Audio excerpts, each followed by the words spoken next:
Good morning. Thought I'd just do a short video of this boat that's I think it's been abandoned. That's the name of it. It's been dragged up from the sea. Just show you the sea.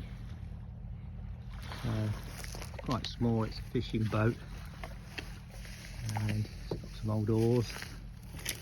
That's the old nets.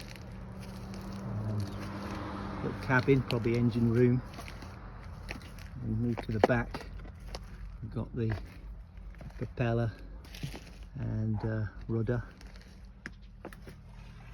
around the side. There we are.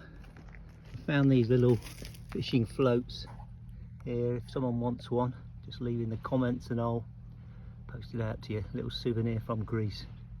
Thanks.